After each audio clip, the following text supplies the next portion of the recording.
mixed bag.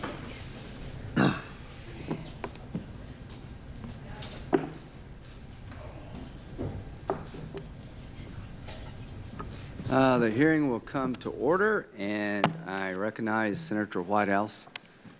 Thank you, Mr. Barr. Thank you, Chairman. This is my first chance at a committee hearing to congratulate you on taking the gavel here. We worked well together when you were chairman of the Crime and Terrorism Subcommittee, and I hope that that will continue here. Mr. Barr, welcome. Did you make it a condition of taking this job that Rod Rosenstein had to go? Just to be clear, so we're not bandying words here, did you request or signal or otherwise communicate in any way that you wanted Rod Rosenstein to go? No, the president said that the decision on the deputy was mine. Anything I wanted to do on the deputy was so fine. We will find no William Barr fingerprints on Rosenstein's departure. No, Rod and I have been talking, about his plans. He told me that he viewed it as a 2-year stint and would like to use, if I'm confirmed, my coming in as an occasion to leave. But we talked about the need for a transition, and I asked him if he would stay for a while, and he said he would. And so as of right now, I would say he has no concrete plans. I have no concrete plans in terms of his departure. And we're going to sort of play it by ear and see what makes sense. And you have not undertaken to run him out in any way? Absolutely not. That leaves an opening at the DAG position whenever you work this out. Can you tell us, since attorneys general are very often defined by the immediate appointments around them at Chief of Staff, DAG, Criminal Chief, what are the characteristics and qualifications that you will seek as you fill particularly that position, but all three that I mentioned? I'm sorry, the deputy, and what was the other one? Deputy Chief of Staff and Criminal Chief. There is already a criminal chief. I know. Yeah. Already a Deputy Attorney General, but he's leaving.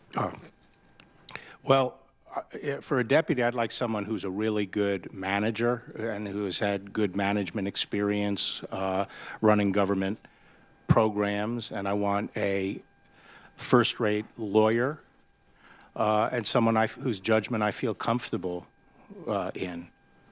Experience in the department? Not necessarily, okay. but experience in government at a high level. When we met, I gave you a letter that you've seen just so none of these questions would be a surprise, so I hope it is no surprise to you that I'm going through some of them. If you're confirmed, what will be the department's rule regarding communications between White House and Department of Justice officials regarding criminal and investigative matters? Who at DOJ will be allowed to have those conversations with the White House, and who at the White House will you entertain those conversations from at DOJ? So, I've looked through the existing regime, and my instinct is to keep it, maybe even tighten it up a little bit more. I remember when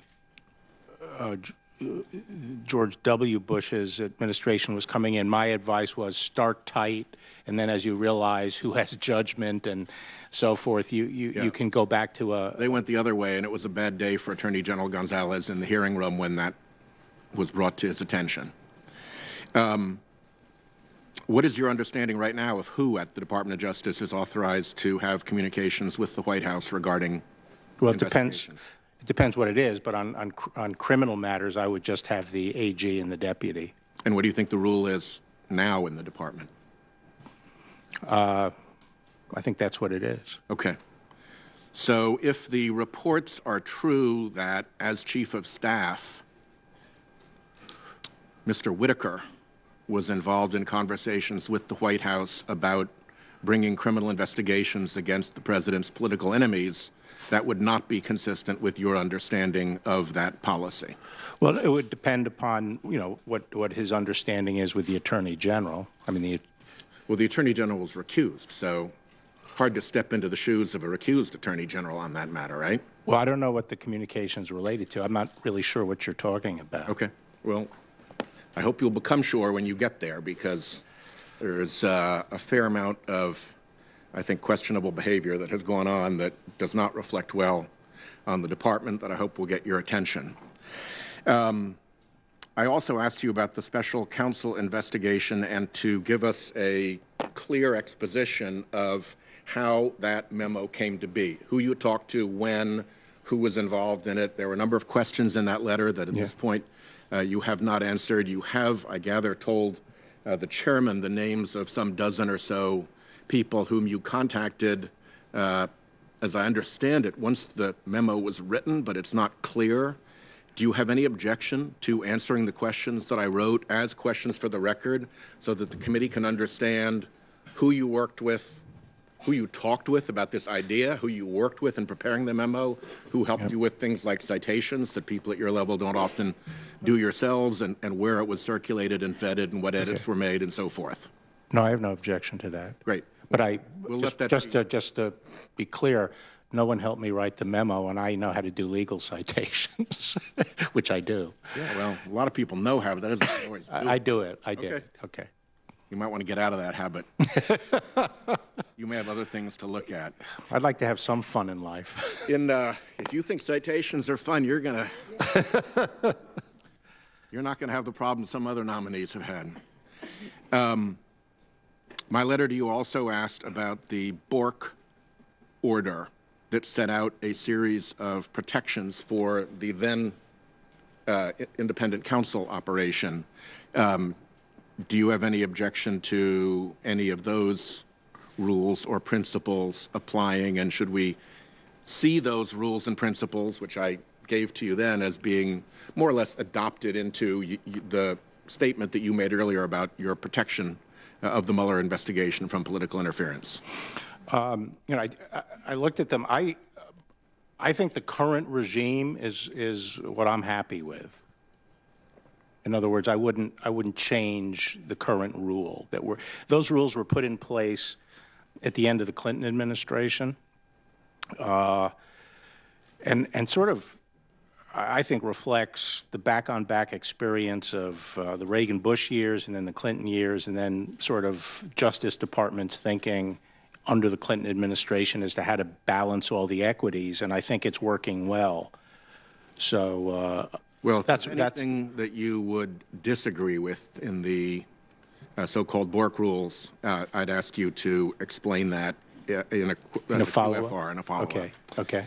Also, in my letter to you, I expressed my concern that Mr. Whitaker was paid $1.2 million through what I consider to be a front group that has very little reality to it, and that the funding that came to that front group to pay him the $1 million came through another entity that is essentially an identity laundering operation that has no independent business operation. And the result of all of this is that somebody out there arranged to get over $1 million to Mr. Whitaker, and we have no idea who that somebody is. And as I mentioned to you in our conversation, I don't see how the department can do a proper recusal and conflict analysis for somebody when the player who delivered the $1 million is still hidden behind the curtain. Is that something that you will help us fix? Well, first, you know, I don't think there was anything wrong done, or we don't know that yet because we don't know what the facts are. Yeah, well, I'm just saying, just the facts that you've said, you know, doesn't necessarily mean there was anything wrong done. What you're saying is that if the ultimate financial backers are behind some entity and the current ethics laws require only the reporting of the entity, you're not really sure where the money is coming from. And that, you know, I think that raises a very interesting point that I think I would like to review with the ethics people and experts and even OGE to talk about that, because the more I thought about it, the more I thought that the trick is going to be deciding what kind of entities and how far back you go, because that can be said of a lot of different kinds of entities. Yeah. And sometimes you have first. That if the department's money laundering folks looked at this operation, they would see it as almost amateurish and simple, and something quite easy to penetrate, and it would be quite easy simply to ask Mr. Whitaker what he knew, to ask whoever is still at fact, if it even has any existence with Whitaker's departure, what they knew, and to ask Donors Trust to cough up the identity of the donor, and then you can do your homework. And if they refuse to do that, nothing guarantees anybody a job at the highest levels of government who's not willing to provide those disclosures. Well, as I said, one of my first considerations always is where do you draw the line, and also what are the implications for other kinds of entities? Because, there are membership groups and First Amendment interests, and you don't want to disclose memberships and who's. And my point was, I think if your money laundering folks took a look at that, they'd be able to help show that this is something that looks a little bit different than that. My time has expired, and see you on the second round. Thank you. Senator Sass. I believe Senator Ernst is filling in for Senator Cruz next. Thank you, Chairman. Okay with me. Thank you. Mr. Barr, I want to commend you for stepping forward. Thank you very much. And I want to say thank you to your family as well for being so supportive in this endeavor. I'm really pleased to have all of you here, so thank you for doing that. Mr. Barr, later this month, I do plan on reintroducing Sarah's Law, which is a bill that would require the detention of illegal aliens who have been charged with a crime that resulted in the death or serious injury, bodily injury of another person.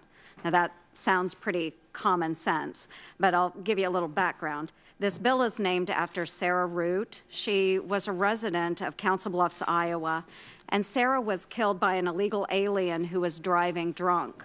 And that alien had a blood alcohol content of more than 3 times the legal limit, yet he was allowed to post bond and has not been seen since. It's important to me that Congress act to close these loopholes in our immigration system and do better to enforce the laws that are already existing on the books. And I know that Attorney General Sessions, he had a real passion for this, and he had a strong record of trying to make sure that we're correcting wrongs in the system. How do you, as Attorney General, plan on making sure that we are restoring the rule of law in our immigration system? Well, first, that sounds like a very commonsensical bill and something that I would certainly be inclined to support. I think one of our major problems, as the President says, is that the immigration laws just have to be changed and to provide sensible and common sense ways of processing immigration and claims of asylum. Right now, this goes all the way. This goes back 27 years. We were facing exactly the same kind of problem, maybe on a smaller scale. But Congress has to, where people are abusing the asylum system, coming in, they're being coached as to what to say, and then once they come in, we don't have the facilities to keep them, and they're released into the population. And this was a big abuse, as I say, 27 years ago, and it's gotten worse. We need to change the laws to stop that kind of abuse and enable us to run a lawful immigration system where we process people into the country who are entitled to come into the country, and we keep out those that are flouting our laws. And it's long overdue. And the President is right that until we're able to do that, we're just not going to be able to get control over illegal immigration, and it creates a lot of unsafe conditions for many people. Absolutely, and I appreciate your thoughts on that. This is a very important issue. I think all of us understand that immigration is so vital to our country, but it has to be done in the right manner. And for those that are causing bodily injury and death to those here in the United States, we want to make sure that they are brought to justice. And in this case, that illegal, undocumented was not brought to justice. And I feel a lot of empathy for that family. I'll move into another situation that's really important to Iowans. According to the U.S. Department of Health and Human Services, after drug dealing, human trafficking is tied with arms dealing as the second largest criminal industry in the world, and it generates about $32 billion each year. The Department of Justice has said that 83% of sex trafficking victims identified in the United States are U.S. citizens, with the average age of a victim being between 12 and 14 years. 12 and 14 years. Since 2007, there have been over 300 cases of human trafficking in Iowa alone. And Iowa is a very rural state. 300 cases. That's very concerning to my constituents back home. What do you see as the main contributor to human trafficking here in the United States? And then how can the DOJ impact and combat and prevent those heinous crimes? This is an area that, frankly, wasn't very much on the radar scope of the Department of Justice when I was last there. I know it's it's an abhorrent area of criminality that I know the department and Attorney General Sessions have been focused on, and have put in place various programs and entities within the department to focus on it and work with state and local law enforcement on it. I'm not sure what the major contributor to it is. It's an area that I'm going to have to study when I get into the department and see what are the factors contributing to it. Okay, I appreciate that. And as I mentioned in my question as well, drugs and drug trafficking, that is also a very, very big industry.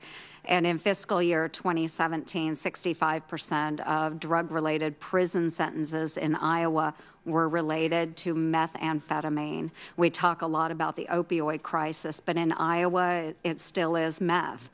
In 2016, Iowa reported over 1,500 founded child abuse reports relating to methamphetamine being found in the child's body. According to the DEA, most of the meth available in the United States is being produced in Mexico and smuggled across our southern border. How do you see the situation at our southern border contributing to the prevalence of controlled substance use here in the United States? Well, as been pointed out earlier, it is the major avenue by which drugs come into the country. Heroin, fentanyl, all the serious drugs are coming across that border. And again, I feel it is a critical part of border security that we need to have barriers on the border. We need a barrier system on the border to get control over the border. And I think obviously there's some places that more of the traffic comes over than others, but unless you have a system across the border, you're not going to be able to deal with it because you'll just displace it. If you build a barrier in one place, you'll just displace it to another. So we need a barrier system across the border. Part of that is illegal immigration, but a big part of it also is preventing the influx of drugs. And absolutely. And you stated earlier that really the head of the snake lies outside of the United States. Is there a way that DOJ can be working with additional ideas, methodology with other departments that you might think would help? Yes, you know, this is an area, again, because I'm out of the government, I don't know how it's functioning, how the drug war is being coordinated, but I think justice can play a big role in pushing for partners like the State Department, Defense Department, the intelligence agencies, and so forth to help deal with this. It's not, to me, not just a law enforcement problem, it's a national security problem. And you mentioned as well the situation on the border where we do need barriers in place to control the influx of whether it's drugs, human trafficking, gun trafficking, so forth. Do you believe that sanctuary cities play a role in harboring some of those activities? Yes, I do. I think there are a number of sort of, of factors that have a hydraulic effect in that they pull people into the United States or induce them to make take the hazards of coming into the United States and coming up hundreds of miles through Mexico and so forth. And things like sanctuary cities where they feel that they'll be able to come up and hide and be protected is one of those factors that I think is irresponsible because it attracts the illegal aliens coming in. Obviously, I think that the main problem with sanctuary cities is that they're not giving us information about criminals that they have in their custody. This is not chasing after, families or anything like that. This is going after criminals who the state, local law enforcement have in custody, and not allowing us to take custody of them and get them out of the country. That's the problem with sanctuary cities. Correct, which could be the situation with Edwin Mejia, who killed Sarah Root. So we would love to see that young man brought to justice. Thank you very much for your time. Thank you. Well, just follow up on that with Senator Klobuchar. Don't count this against her time. So you're saying that you want access to people who've committed crimes or accused of committing crimes outside of a status violation. Is that what? That's right, Senator. Senator Klobuchar. Thank you. Thank you, Mr. Barr. I take it as a positive that your grandson has gotten out a pen and a pad of paper to take notes during my questions. I am also impressed by your daughters and that they all chose to go into public service. But as you know, employees at the Justice Department now are either furloughed or they are working without pay. And I have talked to a number of them at home, and it's an outrage. Very briefly, what do you have to say to them? I would like to see a deal reached whereby Congress recognizes that it's imperative to have border security, and that part of that border security, as a common sense matter, needs barriers. And you're aware that in the comprehensive Senate immigration bill that we passed, there was literally billions of dollars for border security back in 2013? I'm generally aware of that. And that also we had an agreement earlier last year which would allow the Dreamers to stay legally that also had money for border security? The point is we need money right now for border security, yes, well, including barriers and walls and slats and other things, anything that makes sense in different areas of the border. Okay, in different areas. That's a good point. So President George H.W. Bush said back in 1980 that he didn't want to see 6- and 8-year-old kids being made to feel that they're living outside the law, and you were his Attorney General. He also said that immigration is not just a link to America's past, but it's a bridge to America's future. Do you agree with those statements? Yes, I think, as I said, I think legal immigration has, we have a great system potential. I think it needs reforming, but legal immigration has been good for the United States. Okay. It's been great for the country. And that's why we were trying to work on that comprehensive reform. I want to just briefly turn to FBI leadership. The President has made statements accusing the FBI of making politically motivated decisions. Many of us up here and in the Senate have confidence in Director Wray and the leadership at the FBI and believe they can do their jobs without politics getting in the way. Do you agree with that? I'm looking, if I'm confirmed, I'm looking forward to getting to know Chris Wray. From what I know, I think very highly of him. Okay, thank you.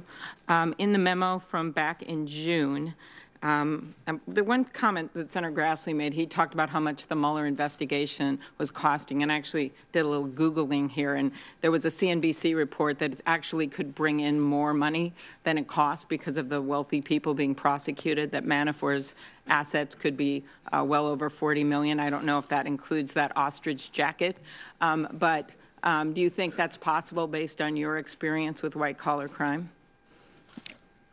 I don't know enough about it. Okay. In your memo, you talked about the Comey decision, and you talked about obstruction of justice, and you already went over that, which I appreciate. You wrote on page 1 that a president persuading a person to commit perjury would be obstruction. Is that right? Yes. Okay. Or any person who persuades person. another to, yeah. Okay. You also said that a president or any person convincing a witness to change testimony would be obstruction. Is that right? Yes. Okay. And on page 2, you said that a president deliberately impairing the integrity or availability of evidence would be an obstruction. Is that correct? Yes. Okay. And so what if a president told a witness not to cooperate with an investigation or hinted at a pardon? You know, I'd have to know the specific. I'd have to know the specific facts. Okay. And you wrote on page 1 that if a president knowingly destroys or alters evidence, that would be obstruction. Yes. Okay. So what if a president drafted a misleading statement to conceal the purpose of a meeting? Would that be obstruction? Again, you know, I'd have to know the specifics. All right. You would seek the advice of career ethics officials in the Department of Justice for any recusal, and I appreciate that. And you said in the past that you commended Attorney General Sessions for following the advice of those ethics lawyers, but you didn't commit today to following that advice. Right. Is that right? No, I didn't commend him for following the advice. As the agency head,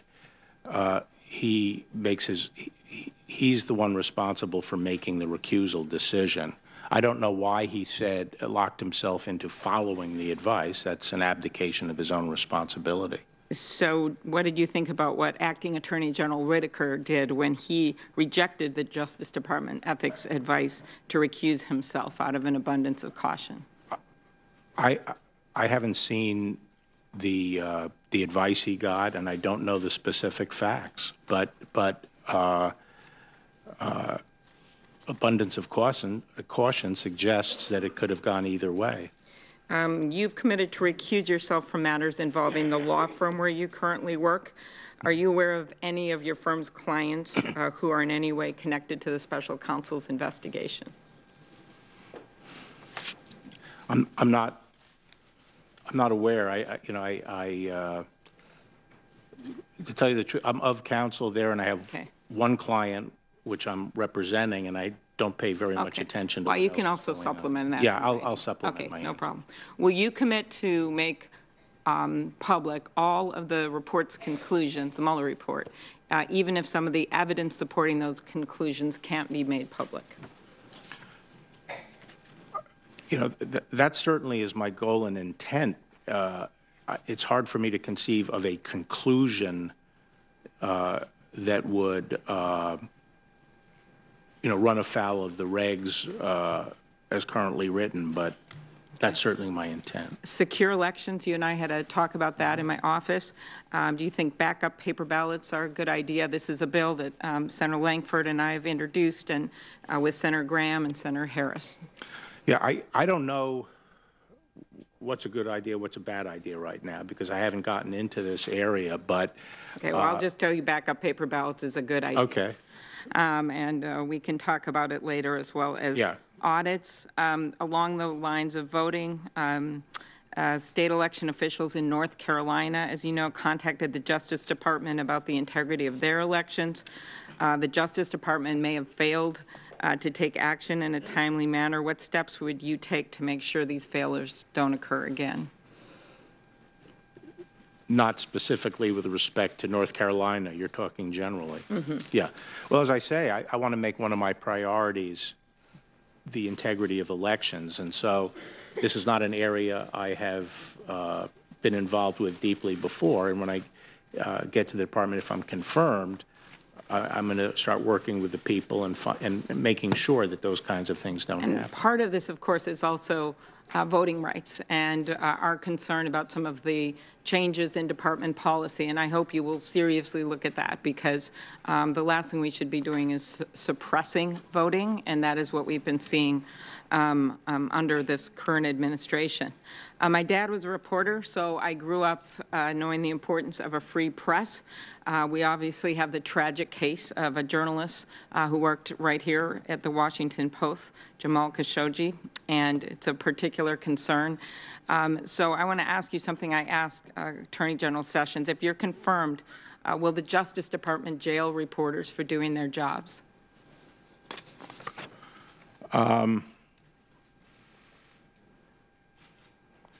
I think that, you know, I know there are guidelines in place, and I can conceive of situations where, you know, as a last resort, and where a news organization has run through a red flag or something like that, knows that they're putting out stuff that will hurt the country. There might be there could be a situation where someone would be held in contempt, but well, Attorney General Sessions had said he was going to look at potentially changing those rules at one point. So I'd like you to maybe respond in writing to this, because that was very concerning. And when you and I were in my office, we talked about your work with Time Warner with this major merger on appeal from the Justice Department, and I just wanted you to commit today to what you committed to me in the office, that you would recuse yourself from any matters regarding that appeal. absolutely. Okay? And as you know, you were on the board of Time Warner at the time, and you signed a sworn affidavit questioning whether the Justice Department's decision to block the merger was politically motivated, given, and this is from the affidavit, the President's prior public animus towards the merger. Are you talking here about his view on CNN? What did you mean by prior public animus? I'm sorry, could you repeat that? Sure. Yeah. You were on the board of Time Warner, and you signed a sworn affidavit questioning whether the Justice Department's decision to block the merger was politically motivated, given the President's prior public animus toward the merger. And so what did you mean by that? I mean, the affidavit speaks for itself in that at that meeting, I was concerned that the Antitrust Division was not engaging with some of our arguments, and I got concerned that they weren't taking the merits as seriously as I would hope they would. But I have, you know, I have no, I'm not sure why they acted the way they did. Okay, very good. And I'll ask you more on antitrust policy-wise in the second round. And I appreciated the discussion we had on that. It's very important. Okay. Thank you very much. Yeah. Thank you. Senator Hawley did a good thing by allowing Senator Ernst to go, because she had a no good deed goes unpunished around here. But you do have a credit with the chairman, so I appreciate that. Senator Cruz, you're next.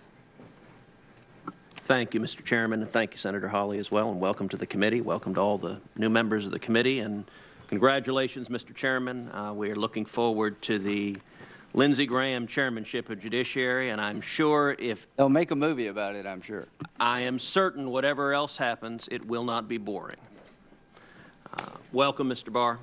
Congratulations on your nomination yet again. And let me say thank you. You and I have visited before about this, but the past 2 years have been a difficult time at the Department of Justice. And you and I and many on this committee hold the Justice Department in very high esteem. Indeed, I would even say revere the department and its century-long tradition of enforcing the law without regard to party and without regard to partisanship. And I commend you for your willingness to go back and serve once again. I think that is a good step for the department and a good step for strengthening the department. You know, I would note 27 years ago, when you did this previously, when you were last nominated to be Attorney General, when I think you may have been about Liam's age at the time, it was a different time. Then Chairman of the Judiciary Committee, Joe Biden, said at the time that he found you to be, quote, honest, and that you, quote, understand and are committed to the dual responsibility of the Office of the Attorney General. Chairman Biden also said that, quote, this commitment to the public interest above all else is a critical attribute in an Attorney General, and I will vote to confirm Mr. Barr. Senator Ted Kennedy likewise noted your dedication to public service. Senator Fritz Hollings said, quote, Mr. Barr has a distinguished academic background and impressive experience in private sector as well as in public service. Most important, Bill Barr is a known quantity. He has done a truly outstanding job as Deputy Attorney General for the last year and a half, during which time he has worked with many of us in this body, earning our respect for his professionalism and competence. And Senator Cole said that, quote, your willingness to discuss the issues is a refreshing change in the confirmation process, and it would be wise of future nominees to follow Mr. Barr's example. At that hearing, you were confirmed by this committee unanimously, as you had been twice previously for senior appointments to the Department of Justice. Now, we all recognize that was a different time. I think given the environment we are in now, few expect this committee vote to be unanimous. But I would hope those voices from the past, from Democrats who were respected by members of this committee, will be heard today as well. One of the questions you were asked, if I might paraphrase, was, why on earth would you take this job? And your answer, if I recall correctly, concerned your commitment both to the department and the rule of law. Would you tell this committee, in your judgment, why the rule of law matters? Why is that important? Well, you know, as our framers said in the Federalist Papers, the art of setting up a government is to have a government that's strong enough to perform the functions that a government has to perform, while at the same time not being so strong that it can oppress its own people. And the rule of law ensures that precisely that the government does not oppress its own people. And when people are accused of wrongdoing, our system essentially gives them the benefit of the doubt and gives them rights to bring them up essentially to the same level as the government. And the process we go through is there to ensure that justice is not arbitrary, but it's done according to a set of rules. And the basic protection that we have is that the rule that applies to one applies to all. That, at the end of the day, is what keeps us all free. That is the protection of individual freedom. And to me, the rule of law is exactly that, that we don't allow special rules to go into effect for a particular individual. A rule has to be universalized. Anything we do against A has to be universalized across everyone who's similarly situated. That's our basic protection, and to me, that's what the rule of law is. So I don't want to see a Republican Department of Justice or a Democratic Department of Justice. I don't want to see a Republican FBI or a Democratic FBI. What we should see, what the American people have a right to see and a right to expect, is a Department of Justice that is committed to and faithful to the Constitution and the laws, regardless of political party. And a corollary to that is a department that is willing to hold anyone who commits criminal conduct accountable, regardless of that individual's political party or whatever partisan interest there might be. Would you agree with that characterization? Senator. Yes, Senator.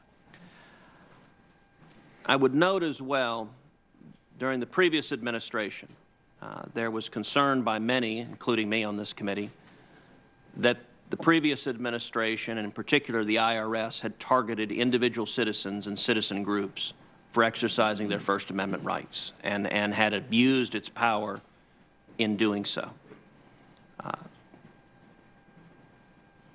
The current Justice Department, I've been dissatisfied with the degree of scrutiny they have given to that potential abuse of power. And I'm going to ask you going forward, if you are confirmed, to examine that conduct and ensure that if laws were broken, that individuals are held accountable. Let me shift to a different topic. One of the most important safeguards of our liberties is the Bill of Rights. And the Attorney General has a unique responsibility defending the Constitution. Can you share for this committee, in your view, the importance of free speech, of the protections that the First Amendment provides to Americans to speak, and even to speak on unpopular or politically disfavored topics? I think free speech is at the core of our system because we believe in the democratic process and power shifting through the processes of voting by an informed electorate. And free speech is foundational to the ability to have a democratic process. The framers, I think, believe that the dialectic, the clashing of ideas in the public marketplace, is the way to arrive at the truth. And that is one function. Another function of free speech is that it's the substitute for other means of settling differences. In some ways, it's a safety valve. People are allowed to speak their mind and persuade their neighbors of their position. And I think that performs a very important function in keeping the peace within a community. And if speech is suppressed, it can lead to the building up of pressures within society that sometimes can be explosive. How about your views on religious liberty, and would you share your thoughts on the importance of the religious liberty protections in the First Amendment in terms of protecting our diverse and pluralistic society? Yes, I think the framers believe that our system, they said that our system only works if the people are in a position to control themselves. Our government is an experiment in how much freedom we can allow the people without tearing ourselves apart. And they believed fewer laws, more self-control, and they believed that part of that self-control, and I know there are many people here who disagree, in our society, not here, but in our society who disagree, but they believe part of that self-control ultimately came from religious values. I think it's important underpinning of our system that we permit. I believe in the separation of church and state, but I am sometimes concerned that we not use governmental power to suppress the freedoms of traditional religious communities in our country. Final question. The Department of Justice is charged with defending the United States, but that doesn't mean that the Department of Justice always must argue for maximum federal power. There are important restraints on federal power, whether civil liberties protections in a criminal context, whether the Takings Clause, or whether the 10th Amendment and federalism. Can you briefly share your thoughts on the appropriate balance of respecting the limitations on federal power?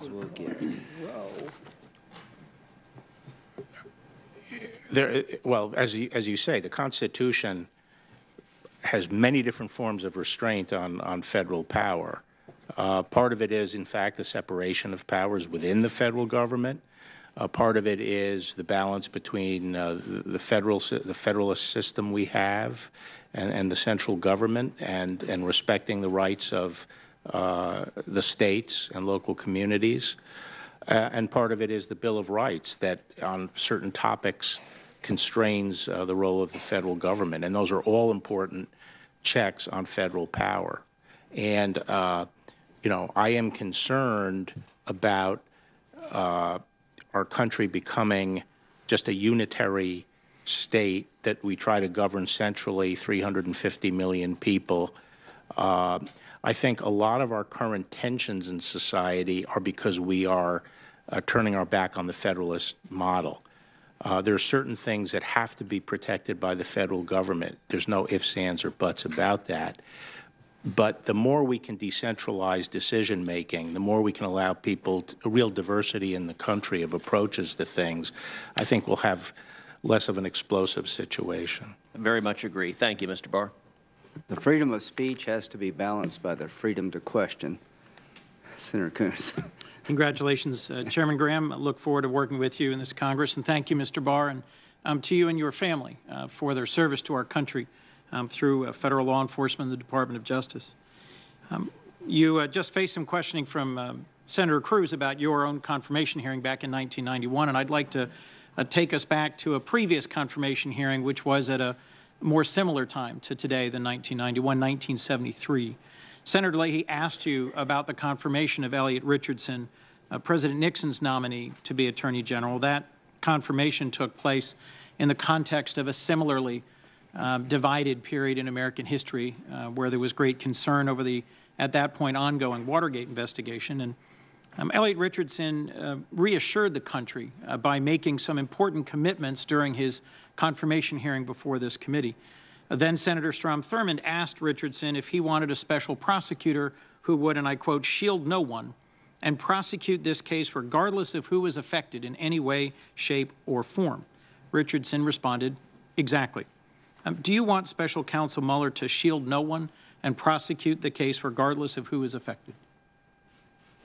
I want Special Counsel Mueller to discharge his responsibilities as a federal prosecutor and exercise the judgment that he's expected to exercise under the rules and finish his job.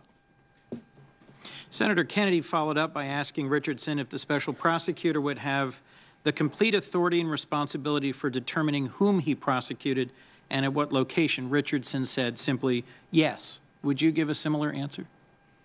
No, I would give the answer that's in the current regulations, which is that the special counsel has, you know, broad discretion, but the acting attorney general in this case, Rod Rosenstein, can ask them about major decisions, and if they disagree on a major decision, and if after giving great weight to the special counsel's position, the acting attorney general felt that it was so unwarranted under established policies that it should not be followed, then that would be reported to this committee.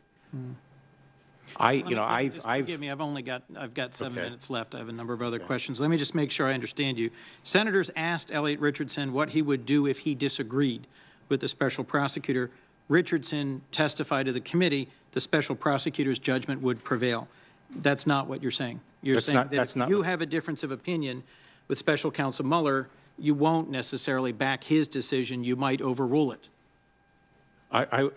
Under the regulations, there is the possibility of that, but this committee would not, would be aware of it. You know, a lot of water has gone under the dam since since Elliot Richardson, and a lot of different administrations on both parties have experimented with special counsel arrangements. Well, and the existing rules, I think, reflect the experience of both Republican and Democratic administrations and strike the right balance. They are put together in the Clinton administration after Ken Starr's investigation. That's right.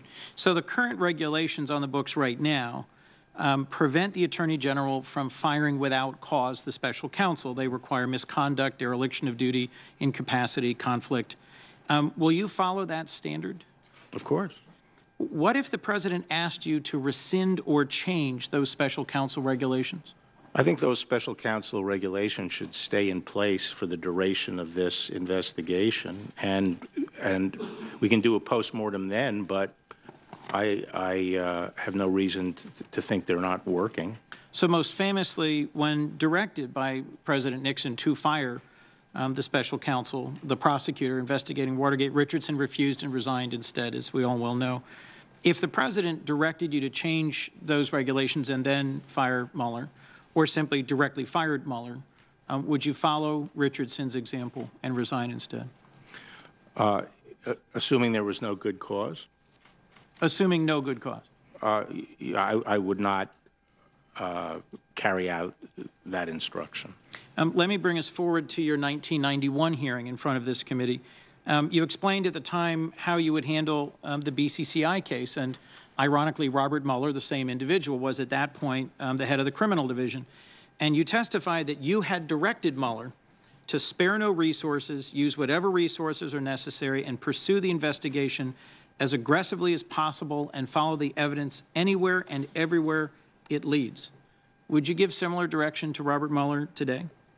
I don't think he needs that direction. I think that's what he's doing. You also said at that hearing that Robert Mueller in that investigation had full cooperation, full support, and carte blanche. Could he expect a similar level of support from you as Attorney General? Yeah, he will. As I said, I'm going to carry out those regulations, and I want him to finish this investigation. I think we all do. And I am encouraged by things you've said about this and just want to make sure we've had as clear a conversation as we can. Attorney General Richardson also testified the relationship between the President and the Justice Department should be arm's length. You've said similar things about the importance of shielding the department from political influence. Can you make a similar commitment to us to maintain an arm's length relationship between the Justice Department and the President regarding the special counsel investigation and other investigations? Yeah, well, remember I said that there are like 3 different functions generally that the Attorney General performs. I think on the enforcement side, especially where matters are of either personal or political interest to people at the White House, then there has to be an arm's length relationship. The White House counsel can play a constructive role in that as well. Let me ask, if the President asked for information that could well be used to interfere with the special counsel investigation, to misdirect or curtail it in some way, would you give it to him? No, I mean, there are rules on what kind of information can flow and what kind of communications can go between the White House, and I would follow those. But the basic principle is that the integrity of an investigation has to be protected. There are times where you can share information that wouldn't threaten the integrity of an investigation, like, for example, when I was Attorney General and we were investigating something that related to someone who had a relationship with President Bush, I could just orient them that, there's going to be a story tomorrow that, says this, but in that particular case, there was no chance that it would affect the investigation. So sometimes judgment calls are necessary. If you learn that the White House, not directly through you, but through other means, was attempting to interfere with the investigation, would you report that information to the special counsel and to Congress? Well,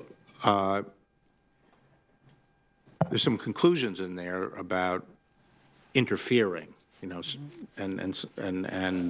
if I thought something improper was being done, then I would deal with it as Attorney General. Last, in that confirmation hearing back in 1973, then Senator Birchby of Indiana asked Richardson, suppose the prosecutor determines it's necessary to get the president's affidavit or to have his testimony personally. Would that be the kind of determination he, the special prosecutor, could make? Richardson said, yes. Will you give a similar answer today that you won't interfere with Special Counsel Mueller seeking testimony from the president? I think, as I say, the regulations currently provide some avenue if there's some disagreement. I think that in order to overrule Mueller, someone would have to the Attorney General or the acting Attorney General would have to determine, after giving Mueller's position great weight, that it was so unwarranted under established policies that it should not be done. So that's the standard I would apply.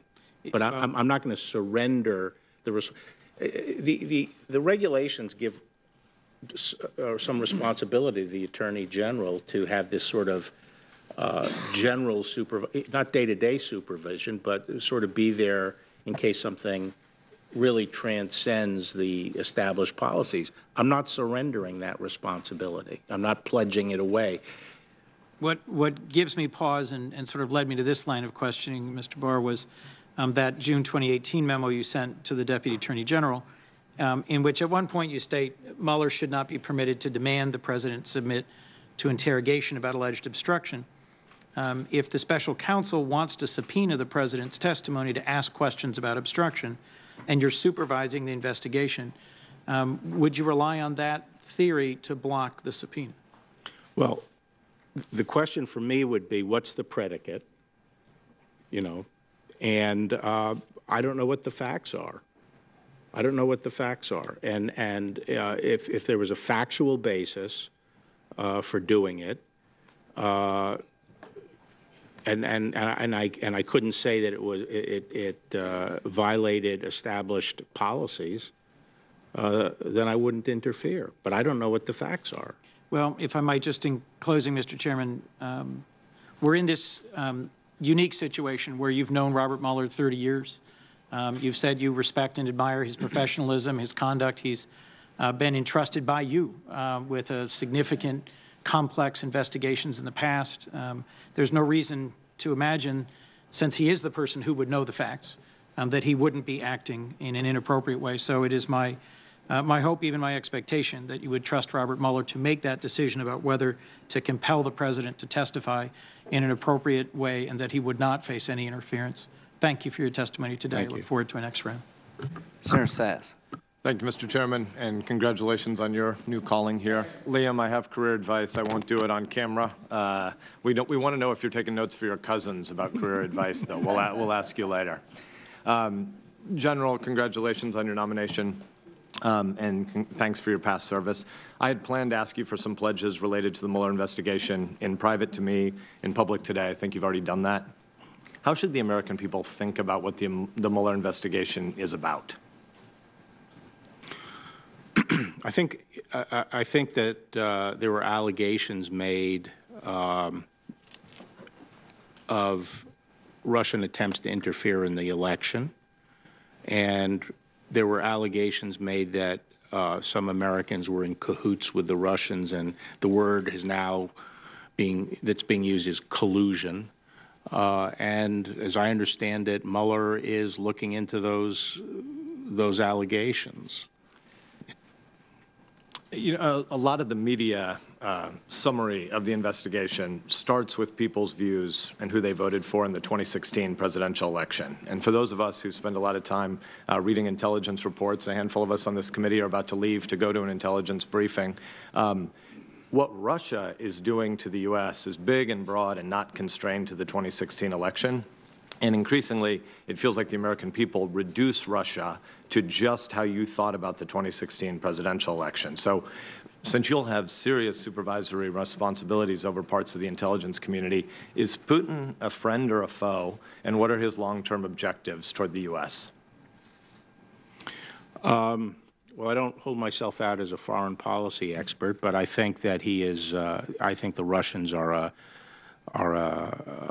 potent rival of our country, and his foreign policy objectives are usually directly contrary to our goals. I think he wants to weaken the American alliances in Europe, and he also wants to become a player in the Middle East, more of a player in the Middle East. A lot of his foreign policy objectives are at odds with ours. At the same time, I think the primary rival of the United States is China. I think, Russia is half the size it was when we were facing them at the peak of the Cold War. Their economy is long-term prognosis is nowhere near China's.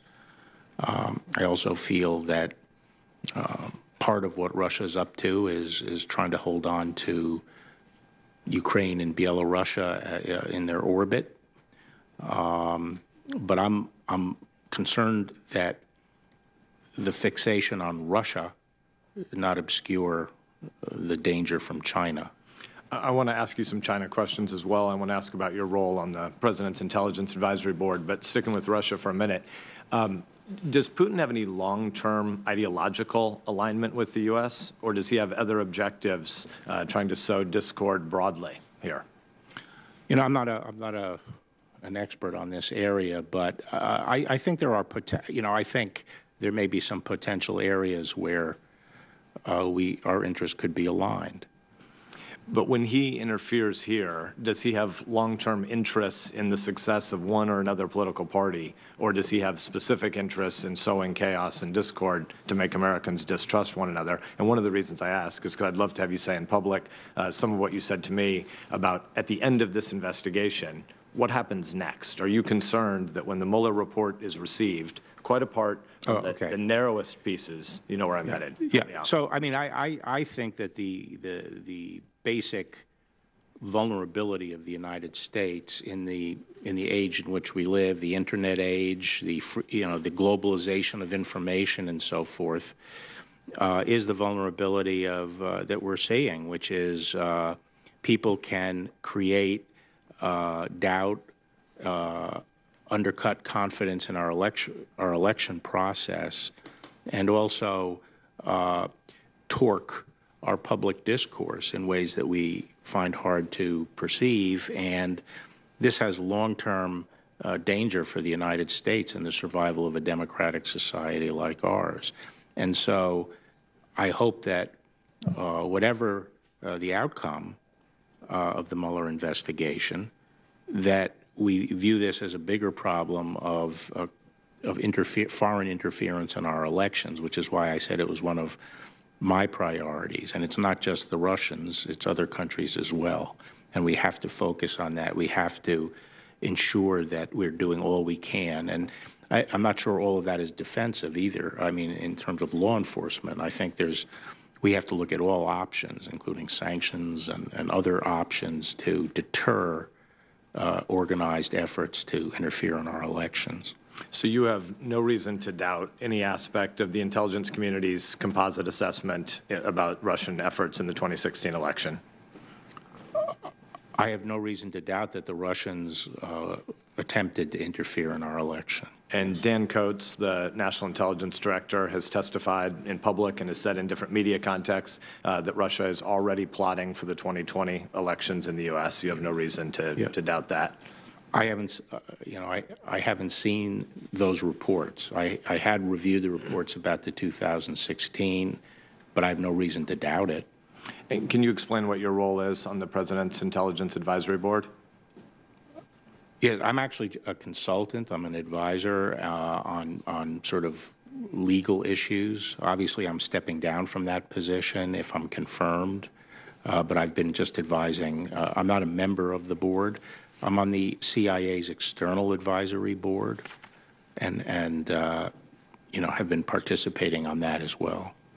When you talk about the long-term Chinese efforts to also sow different kinds of discord in the U.S., obviously not crossing any classified lines here, but long-term interests that other countries have in strategic rivalry with the U.S. to use gray space and information operations warfare against us. How do you see the role of the National Security Branch and the FBI more broadly fitting into the larger IC, and what responsibilities do you see would be on your priority list as you arrive at the department? Well, I've been out of the department for so long. I'm not really sure about how that is currently being handled. I also think that we've had our attention focused on terrorism, which we can't let up, but I want to make sure that, and I'm sure Chris Wray is on top of this, and looking forward to talking to him about it. making sure that the Bureau is playing a central role in combating efforts by foreign countries to engage in those kinds of hostile intelligence activities. You have unpacked a couple of times today the 3 different roles or functions of the Attorney General. Could you do that one more time in summary? And then I want to ask you a particular question. What are those 3 roles as you see them? I see the 3 roles. In 1789, the first to set up the office, the first role was providing advice to the President and the Cabinet and representing the United States in cases before the Supreme Court. And I see the 3 roles as providing advice, being a policy advisor on legal and law enforcement policy issues, and the top law enforcement officer enforcing the laws. And so in no way would the job of protecting the president be a subset of any of those 3 jobs? The language of protecting the president has been used occasionally to refer to the way it was conceived of how Eric Holder did his job. Is there any sense in which it's the Attorney General's job to protect the president? No, that wasn't included in my description of the role of the Attorney General. Obviously, as in the policy arena, the Attorney General is someone who should be sympathetic to the administration and its policy goals. But there are circumstances where those 3 roles could come into some internal conflict, or you could be asked to do things that don't align with them. And there's probably a list that you have. I want to ask you to enumerate it here. But there's probably a list of issues where you could imagine needing to resign because of what you were asked to do in the space of so-called protecting the president. If I was ever asked to do something that I thought was unlawful and directed to do that, I wouldn't do it, and I would resign rather than do it. But I think that should be true of every officer who serves anywhere in government, whatever branch. I am at time, but I had a series of questions related to some of what Senator Ernst did about Sarah's Law. She and I have jointly been active in that space. The tragic case of the young woman that she was talking about from Council Bluffs was actually, it occurred in Omaha, and Edwin Mejia, her killer, is still at large, and both the last administration and this administration have not prioritized that enough in our understanding, and I imagine that Senator Ernst and I will follow up with a letter to you on that as well. Thank you. Senator Blumenthal. Thanks, Mr. Chairman. I congratulate you, and I look forward to working with you, and congratulate also the new members of our committee that have joined us. And thank you very much, Mr. Barr, for being here today, for your past record of public service. And I hope I am perhaps the last to make reference to your grandson by saying that if he makes it through this hearing today, he can have any job he wants in this building. Let me say first that as a former United States Attorney, I share your allegiance and admiration for the Department of Justice, and equally so the Federal Bureau of Investigation. And I know that you respect Mr. Wray, the current director, but I think you would agree with me that the FBI is probably one of the best, if not the most professional, accomplished, skilled, and dedicated law enforcement agencies in the world. Would you agree? Yes, Senator. And I hope that the President agrees with you and perhaps shares that view more publicly in the future. When the FBI begins a counterintelligence investigation, if it is of the President of the United States for working with a foreign adversary, that decision would be subject to multiple levels of review within the FBI, correct? I assume. I don't know what rules were in effect at the time. Well, in your experience, yes, there would be. Yes. And you have no reason to think that those rules have changed. I don't know what the practice was. There was, and almost certainly in that kind of extraordinary investigation, you would agree with me, it would be extraordinary for the FBI to be investigating the President for working with a determined foreign adversary. There probably would be information shared with the Deputy Attorney General or the Attorney General. Agreed? I would hope so. The reason I'm hesitating is because, some of these texts that we've all read are so weird and beyond my experience with the FBI. I don't know what was going on. Well, these reports are stomach-churning in terms of the absolutely stunning and unprecedented kind of investigation that they reflect. You'd agree? You mean the texts are stomach-turning? The reports of the investigation of the president. I'm not sure what you're talking about when you say the reports of the investigation. The reports that the FBI opened an investigation of the president for working with a foreign adversary, Russia. And what's stomach-churning about that? What is stomach-churning? The allegation against the president, or the fact that that kind of allegation would be made and be under investigation?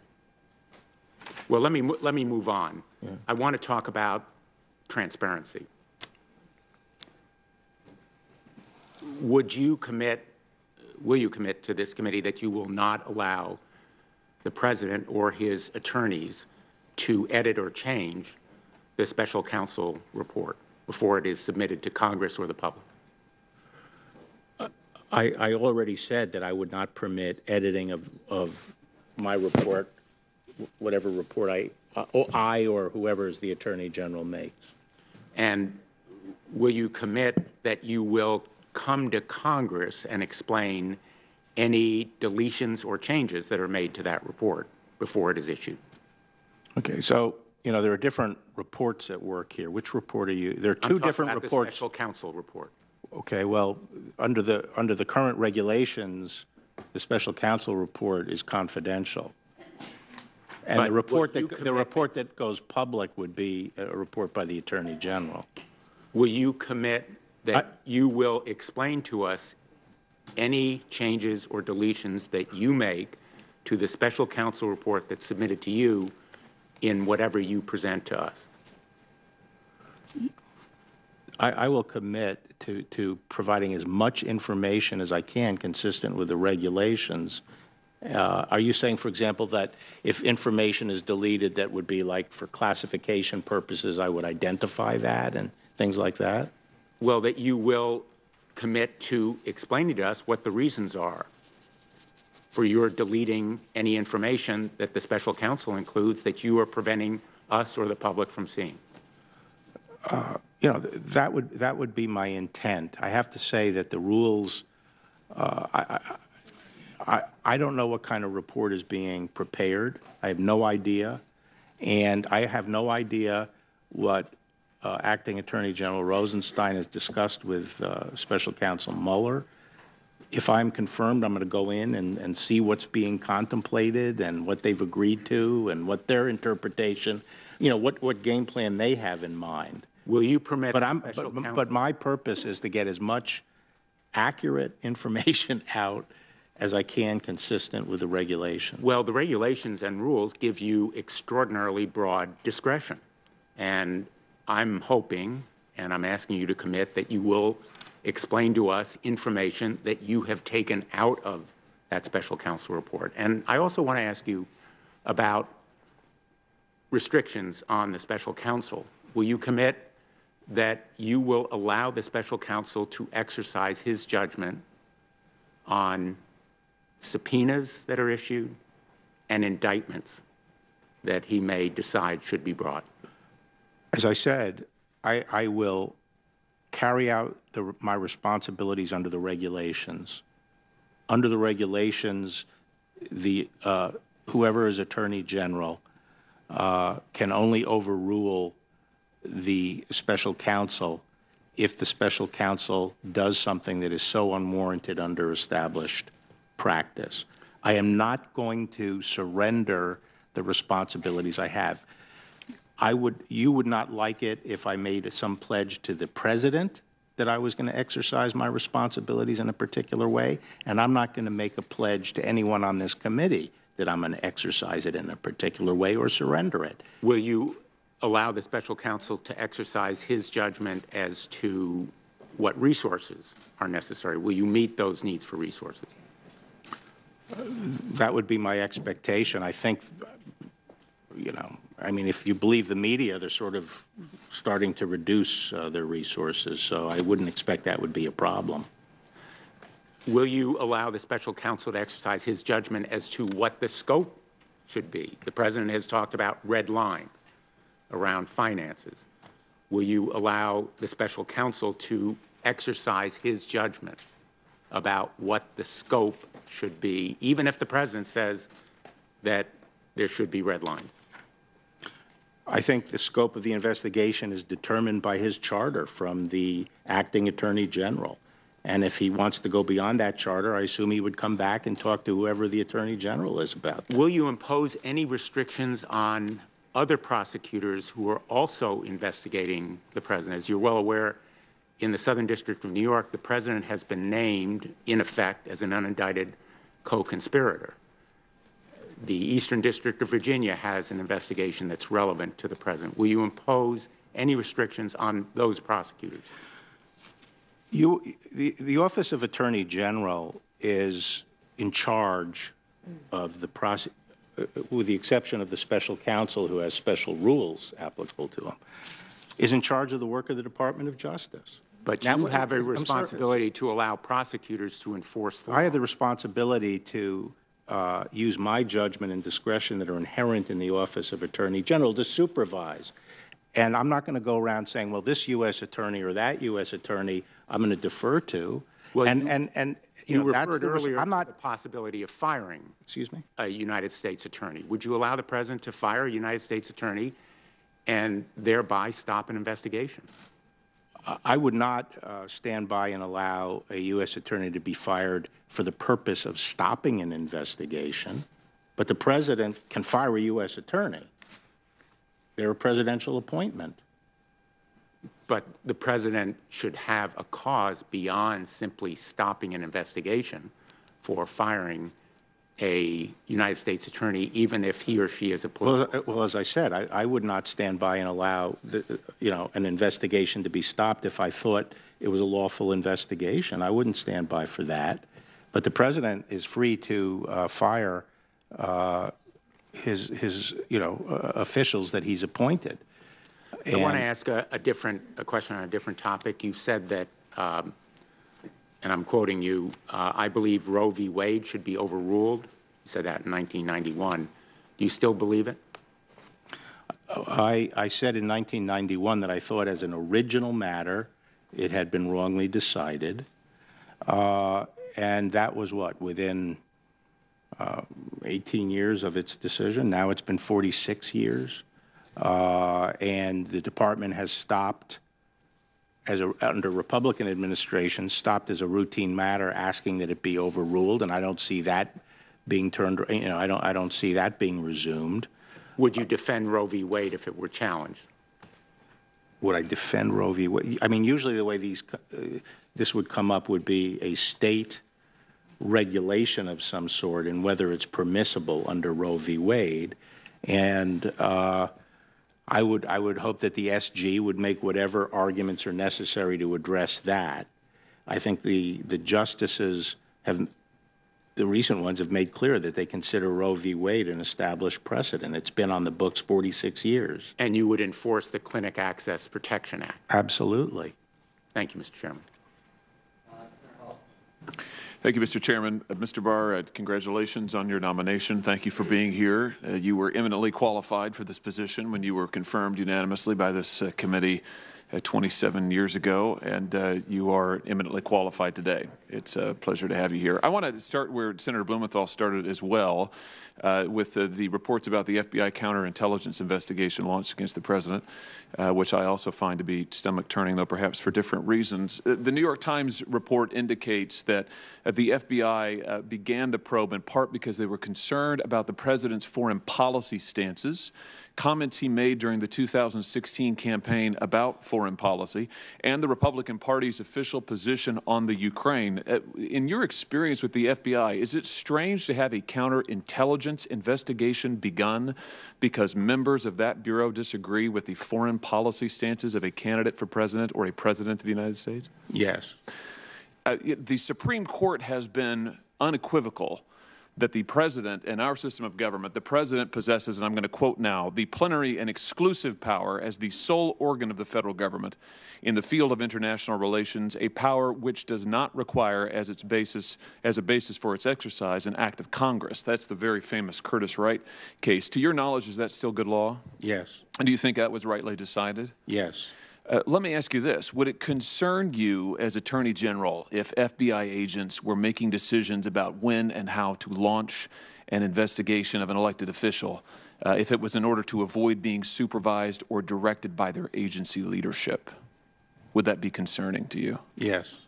As is, I might just add, reported by the New York Times. Let me switch gears and ask you about another topic that you mentioned a little bit earlier in the field when we were talking generally about antitrust. This is something you talk about things that have changed in the 27 years since you were last here. One of the things that has changed is the extraordinary concentration of power in our economy in the hands of a few corporations, no more so than in Silicon Valley, which you referenced earlier today. And I just want to ask you a little bit about that. Big tech companies like, for instance, Google and Facebook, who have drawn much attention of late, pose significant challenges not just for competition, but also for the larger issues of privacy and the free flow of ideas.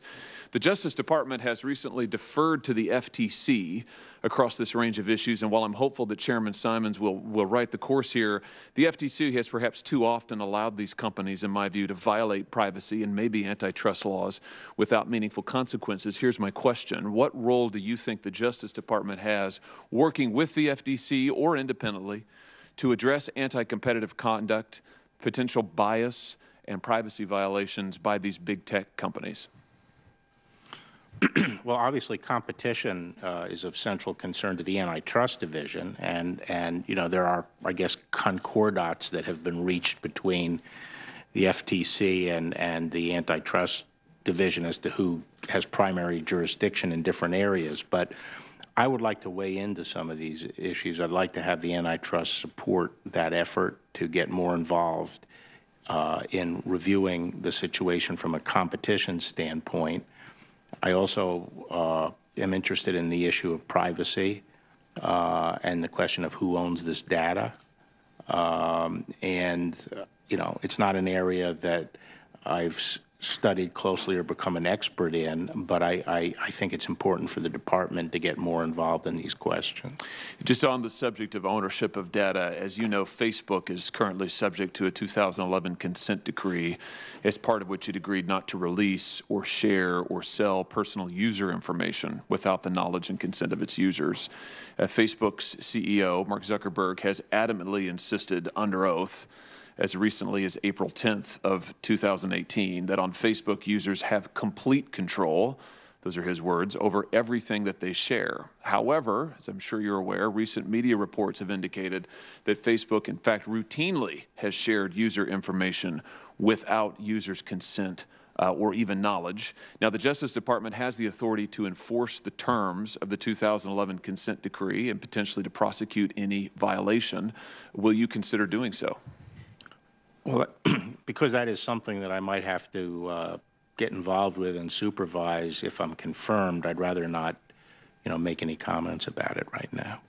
Let me ask you this. These same technology companies also control the flow of information, or at least influence it, the flow of information to consumers to an unprecedented degree. I mean, you have to go way back in American history to find any analog, back to the paper trust, to find an analog of a small group of companies that control the information and influence the news and its flow to Americans to the extent that these companies do.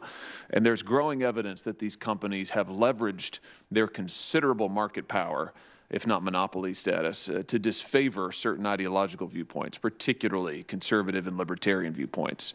Do you think the Department of Justice has authority under the antitrust laws or consumer protection laws or other laws to address bias by dominant online platforms? I would just say generally, I wouldn't think it would, I'd have to think long and hard before I said that it was really the stuff of an antitrust matter. On the other hand, it could involve issues of disclosure and implicate other laws like that. Is there any point, do you think, at which political bias could require a response? And I'm thinking, for example, Harvard law professor Jonathan Zittrain has written how Google or Facebook, for example, could manipulate their algorithms to significantly swing voter turnout to favor a candidate of their choice. Would that sort of conduct require a response from the department? I'd have to think about that. I'm not sure. I'd like to know more about the phenomena and what laws could be implicated by it. Let me ask you this. The Justice Department's case against AT&T Time Warner focused on how the merged company would control or could control the distribution of information to discriminate against rival content. And I understand that you, of course, are recusing yourself from that matter. But generally speaking, do you see similar concerns regarding how dominant Silicon Valley firms could use their market power in social media or search to discriminate against rival products or services or viewpoints? Yeah, and making clear that what I'm saying now has no application to the transaction we just talked about, and talking about the other companies, yes. Let me ask you more broadly about the question of antitrust and mergers, and you gestured towards this earlier in your testimony. I'm increasingly worried that the department is not enforcing vigorously the antitrust statutes in many sectors of the economy, not just technology. We see, again, as you've alluded to, we see growing concentration of power in various sectors held by just a few firms. And if you look at recent trends in the department's scrutiny of proposed mergers, it's at record lows. Last year, for instance, the Department of Justice Antitrust Division scrutinized mergers through second requests for information in less than 1% of all eligible cases. That is, I believe, the lowest level of merger scrutiny recorded since the FTC started tracking those statistics back in 1981. And just for comparison purposes, in 1981, that review was 5 times higher than it was in 2018. My question is, do you think that this record low level of merger scrutiny is appropriate? And if you're confirmed as Attorney General, what might you do to ensure that the Antitrust Division faithfully and vigorously enforces the law? Well, I am for vigorous enforcement of the antitrust laws to preserve competition. And as I said, this is going to be an area I'm going to want to get into and work with Macon Delrahim on if I'm confirmed. I wouldn't necessarily use the incidence of merger review as a proxy for failure of competition. At the end of the day, it's competition we're worried about in different markets. But I am interested in exploring those statistics that you were just using. Yeah. And do you think it's fair to say, would you agree that the historic levels of concentration that we're seeing in many parts of the economy, technology in particular, is potentially detrimental to competition? I mean, it is, again, potentially and in general, but it is something that is worth scrutinizing and being concerned about if one is concerned about free, fair, and open competition. You said the size? Yes, the historic levels of concentration. Yeah, I think the thing I'm concerned about are the network effects that are now at work, where they're so powerful that particular sectors could essentially be subsumed into these networks. They're just very powerful network effects because of the size. Yes. I see my time has almost expired. Thank you, Mr. Chairman. Thank you, Mr. Chairman. Mr. Chairman, I welcome the arrival of the immigration Lindsey Graham of 2013. The other Lindsey Graham, we shall see, as you yourself have acknowledged. Mr. Barr, I ask these questions, these 2 questions of every nominee who comes before any of the committees on which I sit, and these are the questions. Since you became a legal adult, have you ever made unwanted requests for sexual favors or committed any verbal or physical harassment or assault of a sexual nature? No. Have you ever faced discipline or entered into a settlement related to this kind of conduct? No. I have a question relating to recusal. You've been asked a number of times. It is very clear that the President does not want an Attorney General who will recuse himself from the Mueller investigation. So when he came before us for confirmation in January 2017, Jeff Sessions wrote on his committee questionnaire that he would, quote, seek and follow the advice of the Department of Justice's designated agency ethics official if confronted with a conflict of interest, end quote. And in fact, he did do that, and he was basically pummeled by the President ever since. So Matthew Whitaker has not come before us for the job of Attorney General, but we know that when it came time to make a decision about recusal, he didn't want to be the object of Trump's wrath, so he proceeded to listen to and then ignore the advice of the career ethics officials at the DOJ who recommended recusal. So your answer to Senator Klobuchar makes it clear that you are going to basically follow the Whitaker model. Can you understand why that is not terribly reassuring to us? These are not normal times. This is not 27 years ago.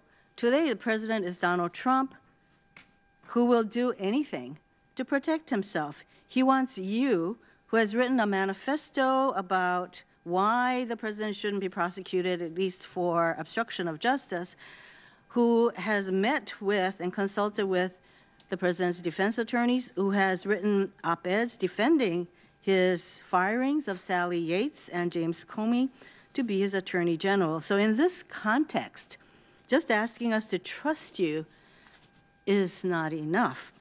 Why won't you simply follow Jeff Sessions' lead and take and follow, the critical portion being follow, the advice of the department's ethics officials? Because the regulations and the responsibilities of the Attorney General as the head of the agency vest that responsibility in the Attorney General. And I am not going to surrender the responsibilities of the Attorney General to get the title. I don't need the title. If you don't trust me you have repeated that answer many, many times. However, I think we all acknowledge that Jeff Sessions possibly didn't want to recuse himself, but he did.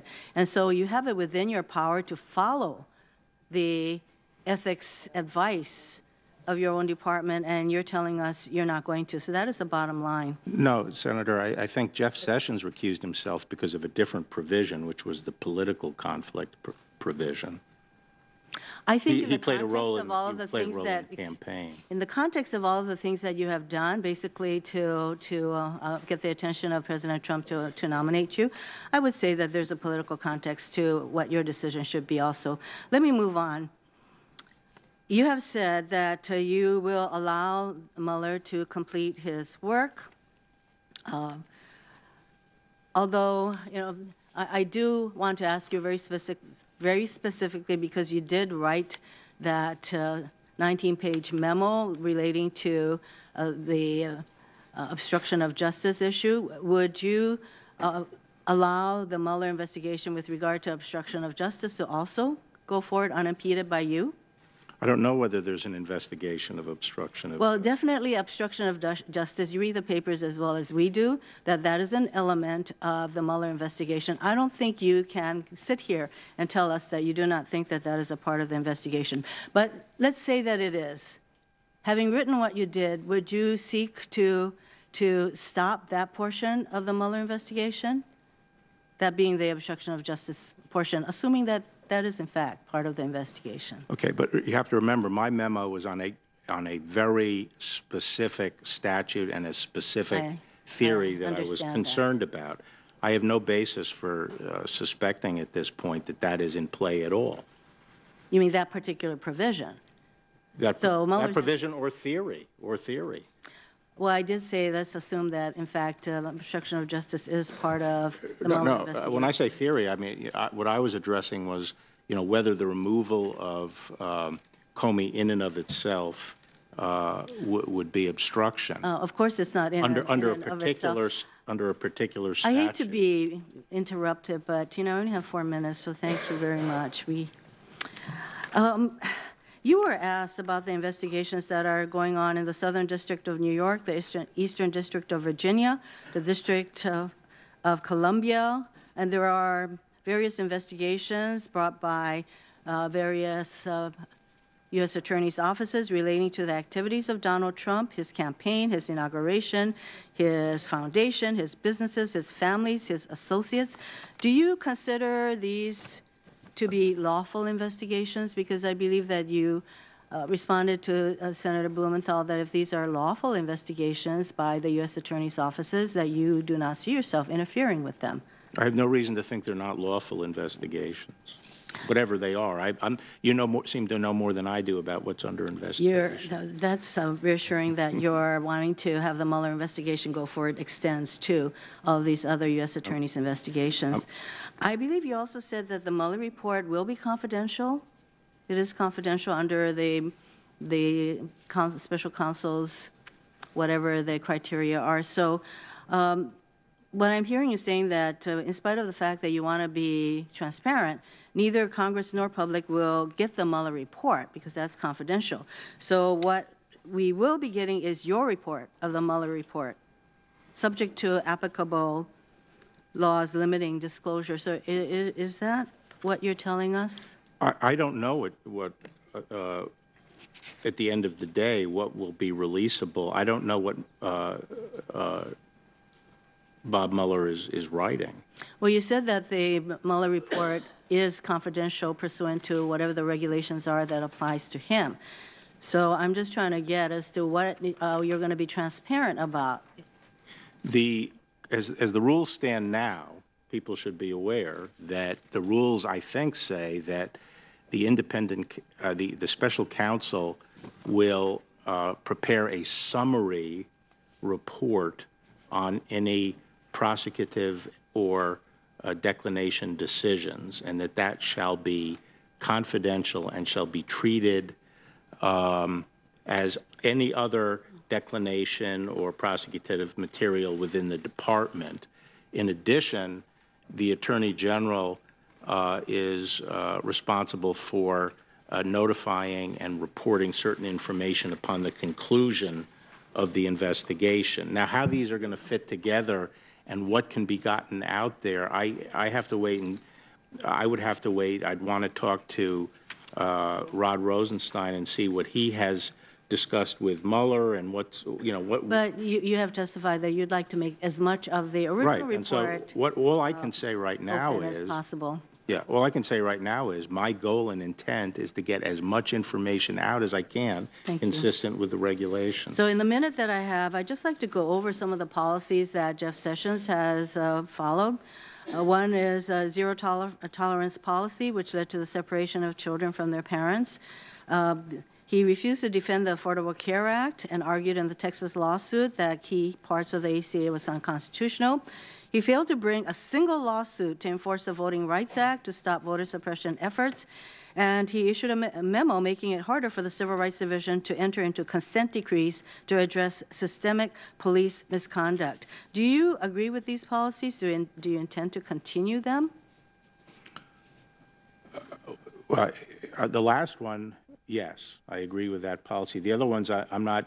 I'd have to see what the basis was for those decisions. So do you think that as to the last one, which has to do with consent decrees, that there is a role for the Department of Justice in addressing systemic police misconduct? No, you don't see much of a role in that, or you see a more limited role? That's your characterization of it. That's not what I understand the policy to be. Of course, the department has a role on pattern and practice violations. So the Attorney General Sessions has issued a rule that makes it a lot tougher to enter into these kinds of decrees.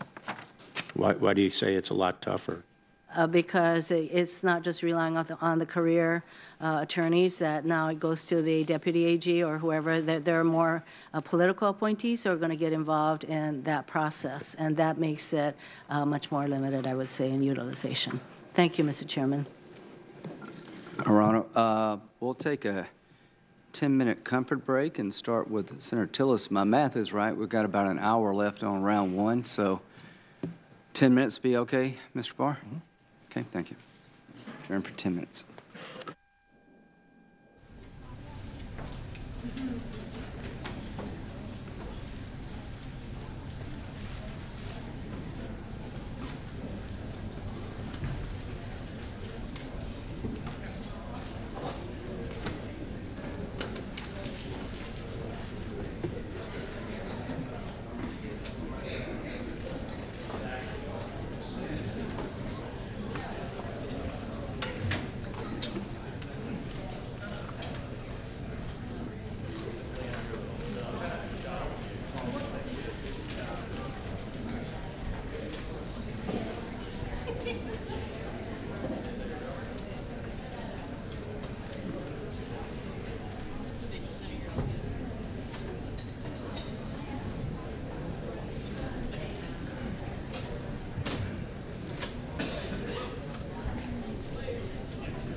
So, as you heard, senators taking a short break. We expect them back in about 10 minutes or so as the hearing moves on here today on the floor of the Senate hearing room.